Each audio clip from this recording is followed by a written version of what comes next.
Oh my god. Sorry, like the t-shirt you chose. I may have chosen it for you. I'm trying to look you at the eyes, but it's just that there's another pair of eyes looking at me.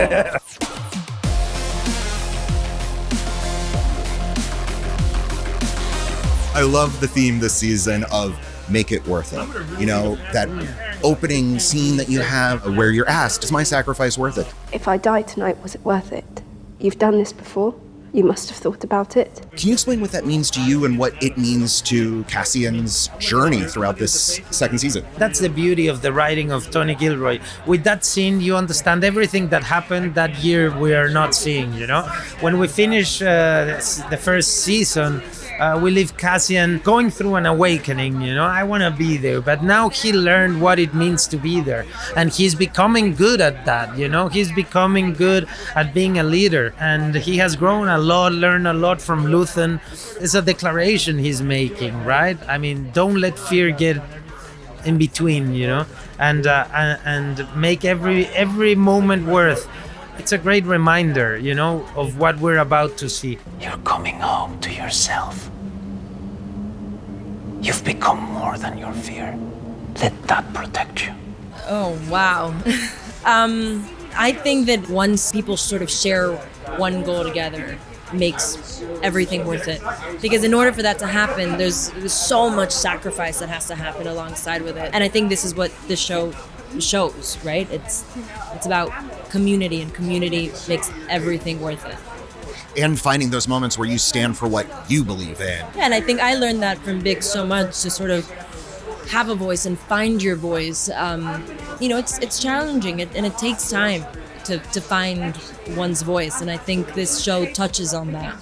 I mean, it's just so essential when you say it. It's the cost of courage, you know? I mean, what does courage cost you? And how long can you go when history comes and kicks your door down and decisions need to be made? No one's choosing to go catch a flight and come to the revolution, man. It's there, in their life, in their house. The problem is immediate. That's what's happened to ordinary people throughout history. I mean, through the last 6,000 years, it's just something comes to your town and you have to make decisions.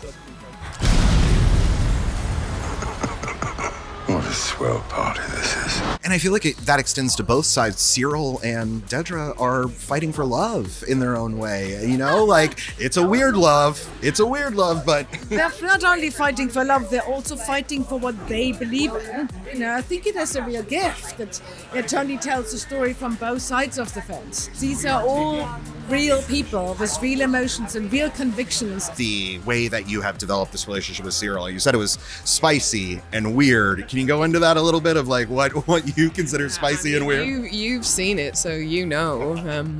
Because it's quite hard to describe. You have to just see it. I saw one of the scenes the other day again where they haven't seen each other in a while and they're sort of standing in front of each other, ramrod straight. And Kyle does this funny little smile. And I think, oh my God, like working with him is one of the best things in my whole career. It's just so easy. He's the weirdest. So I just have to try and out-weird him. It's very competitive. Has there been a moment where you were like, I could top that. I can out-weird this guy? Yeah, I think it just happened naturally. It was like so... He was doing some chopping one day and I was like, this is amazing. He's in this funny little apron and he's chopping really manically. Yeah, there was loads of times when we tried to out-weird each other.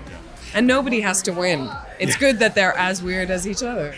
At London Celebration, we talked about how twisted and amazing your relationship with your mother was, Syril and his mother, the great Catherine Hunter. Now we get to see how he relates to another woman. Weird is definitely the word, right? How did you build that relationship with Denise? And were there moments where you felt like, well, this can't be in a Star Wars story? Like from the very beginning. Yeah. But I felt like that from the very beginning of the project in general. When I read the first 3 scripts of season 1, and there was a breakfast scene between Edie and Syril, I was like, this is genius, but this is Star Wars, so they're not going to keep that. And then we get to season 2, and they've built in this whole storyline with Syril and Dedra, and Edie gets to come and visit for the Thanksgiving Day from Hell, and we just get to have freedom of just upping the weird whenever we want. And them going, yeah, more. We just got to play. Denise and I, we work in a similar way, so it was just like, well, how long can I stare at you until it's super uncomfortable?